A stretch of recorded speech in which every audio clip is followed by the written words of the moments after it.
గడిచిన జీవితం మాత్రమే అర్థమవుతుంది. అయినా కూడా ముందుకు వెళ్ళాల్సిందే. నీ కోపం అనేది నీకు రావాల్సిన ప్రతి అవకాశాన్ని పోగొడుతుంది. గుర్తుంచుకో, నిన్ను బాగా ఇబ్బంది పెట్టేది నీ భవిష్యత్తు గురించి నీ ఆలోచనలు.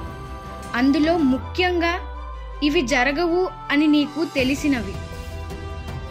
ఒకవేళ ప్రపంచంలోని ప్రతి విషయం అపార్థం చేసుకునేది అయితే, ఒకవేళ మన నవ్వులు అన్నీ కన్నీళ్ళైతే, నన్ను నువ్వు ఇప్పుడు పట్టించుకోకపోతే నీకు నాతో అవసరం పడినప్పుడు నా ముఖం కూడా చూడలేవు. ఎక్కువ స్వేచ్ఛ ఉండడం కూడా ఒక్కోసారి నీ జీవితానికి ప్రమాదకరమే. నిన్ను నువ్వు ఎలా మార్చుకోవాలి అనేది నీకు నువ్వుగానే తెలుసుకోవాలి. ఖాళీగా కూర్చుంటే వినాశకర ఆలోచనలు ఎక్కువ వస్తాయి. నిన్ను నువ్వు ఎప్పుడూ ఏదో ఒక పనిలో ఉంచుకో. గొప్ప అభిరుచి లేకుంటే మనుగడ అసాధ్యం. గడిచిపోయిన గతం గురించి ఆలోచించకు. వర్తమానం ఏంటి అనేది ఆలోచించు. నీ ముఖంలో కనిపించే నవ్వు మాత్రమే చెబుతుంది నీ హృదయం ఎంత బాగుందో. నీ జీవితంలో అవకాశం ఎప్పుడు వస్తుందో తెలుసుకోవడం ముఖ్యం చాలా.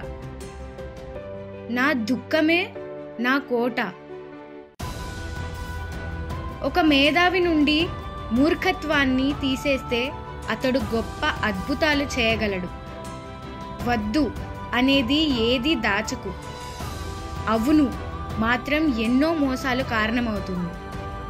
నువ్వు ఒక్కసారి పుట్టావు అంటే చచ్చిపోయేంత వయసు నీకు వచ్చినట్టే. సంకల్పాన్ని పెంచుకోండి.